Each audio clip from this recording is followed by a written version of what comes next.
Welcome to this week's edition of Lunacy with Colleen Marie. I am your host, Colleen, the exhausted mother of a 7-week-old astrologer, friend, and fellow weirdo.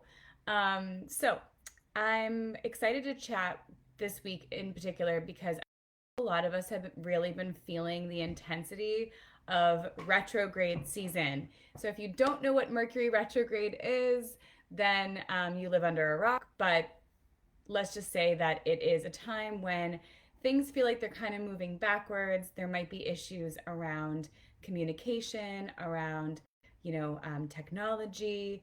It tends to be a time where things slow down and we don't want them to. We want them to move forward. So it can feel like a little push pull going on. But if we work with that energy, of course, we can really find it has a purpose. This is an important time. Sometimes we do need to take a step back and just look at everything. But luckily, that is starting to lighten. So we're going to see Mercury going direct on Sunday. And then we also have Jupiter going direct as well. Hey, Danielle. Yeah, absolutely. This is a good time for manifesting new things, starting new things. That's all coming. We still have to, of course, get out of the shadow of Mercury retrograde. So just know it's going to take a few more days, maybe even weeks before you really feel the effects of this lightening up. But for many of us, we're already feeling it. So that's good. So let's start with today. Today is Friday, the 15th, and the moon is in Pisces. Pisces is, of course, a very dreamy sign. It's a watery sign. So, what we're experiencing is maybe a little bit of heightened emotions. We might be kind of feeling that, like, poor me, woe is me, my life is difficult. And it is, there's no denying that we're all going through a lot of stuff right now. So we might just be feeling that a little bit extra heavy today, feeling the, suffering around us in a very empathic, deep, deep way. But the good news is we do have a lucky connection between Jupiter and the Sun today. There's a trine alignment, which is a harmonious connection, and Jupiter is the bringer of gifts and luck. So this is a day where we also have, even with some of our more emotional, kind of dreamy side, we're also feeling a positivity, a hope, a sense that, there is some joy coming in. We also might experience help from a man in your life. So Jupiter is, often symbolized in a kind of jolly, helpful man. So look out for that. Is there someone in your life who is in a position to help you? And by all means, accept that help, welcome that help, and look for that today.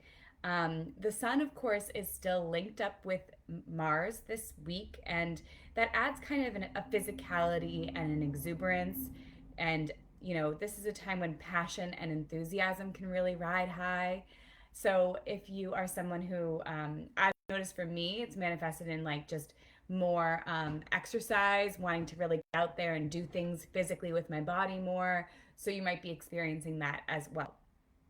Saturday, the 16th, we see a Mercury sextile Venus. So that's a harmonious combination between those two planets. It's a great time for communication tomorrow.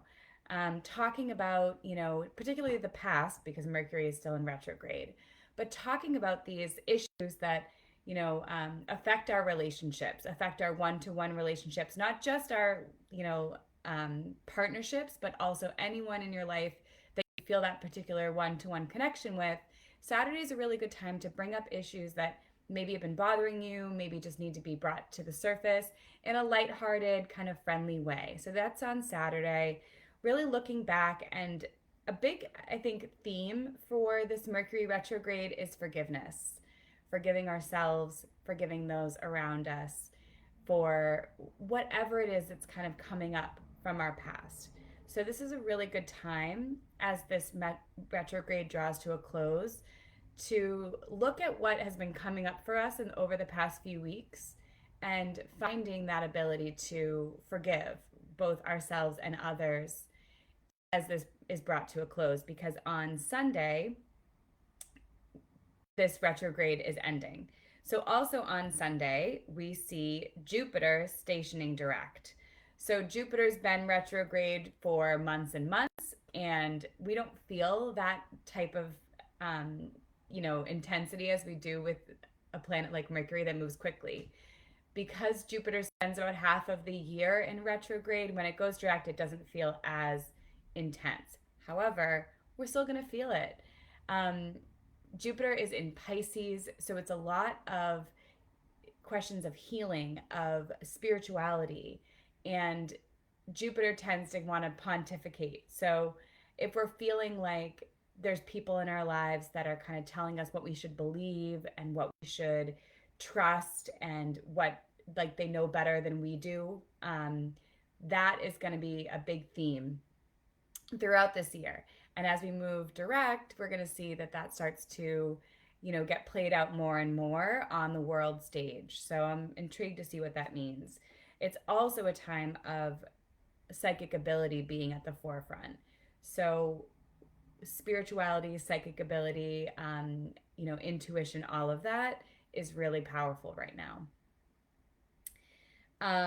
The other thing on Sunday is that the sun is square Pluto. This is Sunday scaries, so just be cautious. You might be feeling a little heavy on Sunday with issues around intensity and control, and a desire for transformation. So, again, we might be facing that sense of like, I need to shift the way that I've been looking at things. And that's a big theme for this entire week is recognizing that sometimes we have to kind of shift the way that we approach situations. That brings in the end of the end of retrograde season. I think of retrograde season kind of like the arrow being pulled back before it's released, right? We can't move forward if we're never processing what we've been through in the past. And that's what we're being asked to do this week and all of retrograde season. Heading out of that means things are going to move forward with a lot more intensity, which some of us are ready for because we did the work. But if you didn't do the work, it might not be as much of a flow. It might be a little bit more difficult. So just take this time over the next 2 days to sit with whatever's coming up. So Monday, again, this is when it really shoots forward as Mercury finally is stationing direct, but we are still in the shadow. What that means is Mercury goes to a certain degree and then it starts to look like it's moving backwards and then it starts to move forwards again. But we don't get out of this kind of like place where it originally started until the first week in November. So just know that things might still not fully move forward again when it comes to Mercury until the first week in November. So again, what I'm seeing for me, like I'm having dreams about exes, dreams about waitressing, which I haven't really done. I did waitress for a stint in last year, but like being in the weeds, being worried about all these things that really when I wake up, I'm like, why am I having these dreams? So this is like very common during Mercury retrograde is going back, revisiting issues from our past, especially things that, we haven't fully finished. So again, we're starting to move forward. We're starting to move out of that, thankfully. The mind is going to feel sharper. We're going to feel like we can start to make plans for our future a little bit more. And we're going to be feeling particularly invigorated on Monday because there's a lucky trine between Jupiter and Mars, which again brings that exuberance and passion and excitement and forward momentum and all of that stuff. So any actions, any new decisions that you make on Monday will prove fruitful and probably bring in some money. So there's a lot of good vibes coming our way on Monday. Tuesday, the moon is in Aries, and Aries is, of course, ruled by Mars. So that adds even more of that kind of passionate, energetic, let's do this feeling. So that's great. And it might also feel like you want to prove your independence. And that's going to especially come in when we look at Wednesday's full moon in Aries. So we're in Libra season. Libra is all about our connections to other people. It's really about relationships, one-to-one partnerships, all of that. But the full moon in Aries is kind of that opposite energy of really wanting to prove that we don't need anyone else. And how do we bring this into balance, right?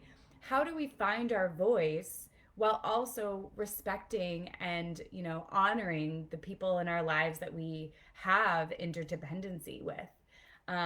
It's funny, I wanted to share this book. I actually randomly picked this up. It's called The Dance of Connection, by Harriet Lerner, who also wrote The Dance of Anger. It's an older book. I think it's from the 90s. And it brings, oh, I'm sorry, 2001. So, yeah, pretty much.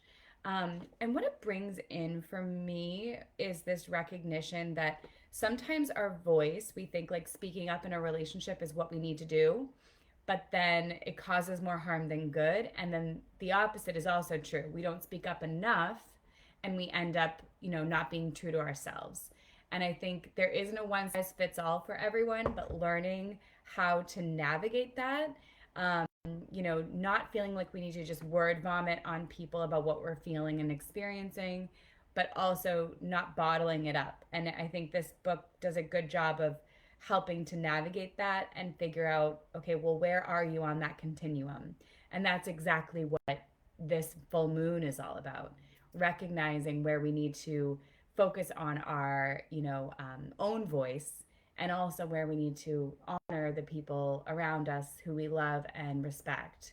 And finding that balance is never easy, but that's the key, is kind of reclaiming our sovereignty while also honoring our interdependence.